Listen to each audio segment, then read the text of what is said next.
This lesson is about the Jews of Kastoria. Kastoria is a very nice town with a lake in northwest Greece. It's less known than Yanina because it's much farther away. They have a big diaspora in New York, but in general the community is less known. In the map you have, Albania is to the upper left, and Kastoria is in the middle section in the north. Above it is Macedonia. So it was closer to Macedonia, so the community had a lot of connections to Monastir.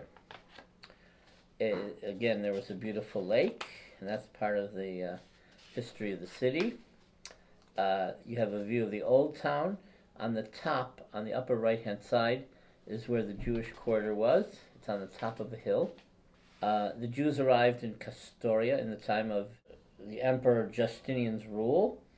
In the 11th century, the local Jewish community was headed by Rabbi Tobias ben Eliezer, the author of Lekach Tov. In the 11th century, many Jewish refugees settled in the city, in particular Jews from Hungary who escaped the pillage of the Crusaders. Noteworthy was the 14th century Chacham Leon Judah ben Moses Mosconi, who wrote on the Torah commentary of Rabbi Ibn Ezra, and there was a paitan, we'll call him a religious liturgical minstrel, David ben Eliezer, who composed the Machzor Kastoria, the Kastoria prayer book. When the Ottomans conquered the city in 1385, the Jewish community was known as a Greek-speaking Romaniot culture. After the conquest of Constantinople, which became the capital of the Ottoman Empire, in 1453, most of the Jews of Kastoria were transferred to the capital and formed a congregation in the Balat quarter. In the 16th century, the Sephardic refugees from Spain and Apulia, southern Italy, settled in Kastoria. Judeo-Spanish or Judeo-Castilian became the dominant Jewish language. In the 16th century, there were also Jews from Sicily. So you had usually, just like in Arta, you had the first synagogues were of Jews from Apulia and Sicily, and then also Sephardic Jews. But within a generation, the community became Sephardic, and all the Italian Jewish customs and prayer rite was put aside. From the 16th century onward, the Jewish merchants were active in the fur trade and eventually gained a worldwide reputation in this field. There are also Jewish peddlers, artisans, and tax collectors. In the mid-17th century, there was an active Sabbatian following, including Rabbi Shmaya ben Moses Mayo, who in the end remained loyal to Jewish law. He once was in a ceremony, like a mystical ceremony to anticipate or speed up the coming of the Messiah, where he rolled in the snow, and with a group of his Kabbalists, they immersed themselves in the lake. So they did a lot of crazy things, but in the end they conformed to normative Jewish law. They didn't go with Shabtai Tzvi as the false Messiah, and unlike many of his followers, they didn't convert to Islam. So Nathan of Gaza, the main disciple of the false Messiah Shabtai Tzvi, spent time in Kastoria and wrote his book Sefer HaBriah there. At the end of the 18th century and the beginning of the 19th century, the Ottoman ruler Ali Pasha imposed heavy taxes on the Jews of Kastoria. During that time, the head of the Jewish community was Rabbi Moshe Itzik Halevi, the author of Maseh Moshe, a book on about Halakha and the legends of the Talmud. There was also a synagogue, of course, and the local Jews continued to speak Judeo-Spanish. In 1828, the synagogue that was built in the mid-18th century was destroyed, and in 1830, in its place, an Aragon synagogue was donated by the famous local philanthropist Isaac Bechor Moses Russo, nicknamed Senor Shaki.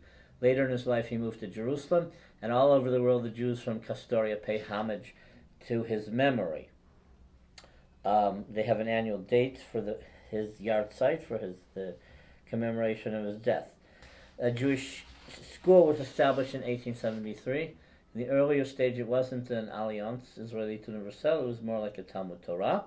The Jewish community suffered from blood libels by the Greek Orthodox in 1879 and 1908. The Judeo-Spanish dialect of Kastoria also had a special character, and it would be different than the dialect spoken in Salonika, or even different than that spoken in Monastir. It hasn't been very analyzed. Most of the community, of course, was killed in the Holocaust, so there wasn't anyone to ask hardly after the war. And then in the 30s, there were researchers who interviewed people in the Balkans, but they never went to Kastoria to get examples of Judeo-Spanish.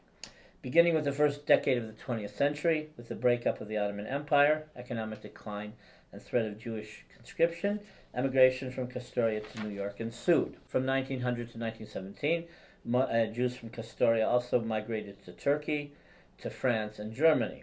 The community operated a Jewish school with teachers from Eretz Israel for the purpose of teaching Hebrew. There was also a Jewish club where Hebrew was taught, and the Jews of Kastoria professionally were active in leather tanning and tax collection, as well as the fur industry, and especially make machines to make fur coats, etc., etc. And then there were fur merchants. The city was annexed to Greece in 1912-1913 after the Balkan Wars, and Jews from Monastir who were surrounded by the Bulgarians in World War I, they migrated to Kastoria after the war. In 1928, the community numbered 900. There were general censuses in Greece in 1928. That's how I know that number. In the 1920s and the 1930s, the youth of the community had an active Judeo-Spanish theater group.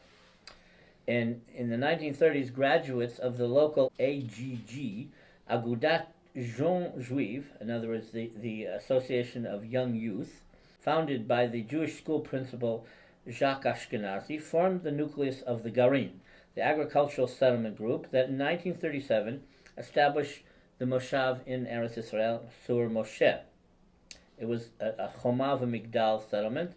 It was a clandestine settlement set up at night to create a fact with a wall and a tower, and this was in order to evade the British prohibition about forming new Jewish settlements. Here you have a picture of Jews in Kastoria before the war, in formal dress. Of course, modern formal dress, Western formal dress. There's a picture in the 30s of Jews walking around that's a little more traditional. Jews in the fur trade, something we usually don't hear in terms of Sephardim. In the early 1900s, groups of Jewish immigrants working in the fur business made their way to North America, mostly settling in New York and Montreal. When those that settled in Montreal discovered they couldn't get the skilled workers they needed, they simply contacted the most skilled they could find. They went to Kastoria and recruited workers. Even to this day, many of those involved in the fur trade in Montreal are of Greek origin, Greek Christian, not the Jews though, mostly from Kastoria. Today, the furriers of Kastoria are known worldwide for their quality of work. In addition to the Montreal community, large populations exist in New York and Frankfurt, Germany. Those are Greek Orthodox. The Jews are in New York. The Jewish population of Kastoria stood at 1,500 Jews at the beginning of the 20th century, and then maybe half the people left, and then the rest that stayed were killed mostly in the Holocaust. Here you have a picture of a traditional Jewish couple from Kastorian Ottoman dress. And then I think this is like a gathering, a picnic on Lag BaOmer or something out in the periphery before the war, of course. In 1941, the German army helped fascist Italy, which attacked Greece in October 1940, and the town of Kastoria was bombed from the air. In May 1941, the Germans completed the occupation of Greece, and the Jews of Kastoria were forced to do forced labor. At the end of 1941, following an agreement between Germany and Italy, Kastoria, as all of Western Macedonia, passed into Italian hands. The Italian rule was very civil and reinstated the Jews in their former status, and they lived in comparative security. But in 1943, Italy surrendered to the Allies, and Germany broke the alliance with Italy, and then the Germans returned to Kastoria as the occupational rulers. At the beginning, racial laws were not applied against the Jews, but they were ordered to pay ransom of money.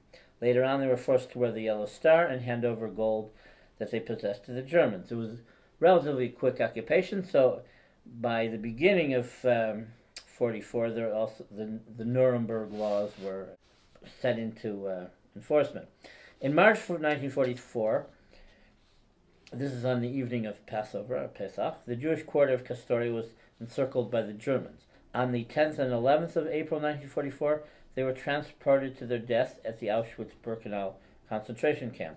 Only a few Jews of Kastoria survived the war. There were a group of Jews from Monastir, from Macedonia, that escaped to Kastoria, but then, because then it was the Italian occupation, but then when the Germans took over, they also were trapped and deported to Auschwitz.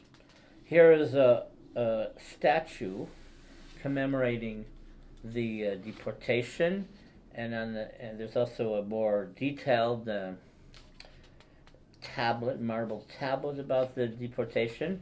There's a local Holocaust memorial that has been defaced, unfortunately. There is a film made by two second or third generation Castorians in America called Trezoros, like our Sephardic treasures, the lost Jews of Kastoria. Here's a picture outside the gate of the synagogue. And in 1948, there were only 35 Jews in Kastoria. Their numbers dwindled to a mere 22 in 1965, and today there are no Jews left in Kastoria.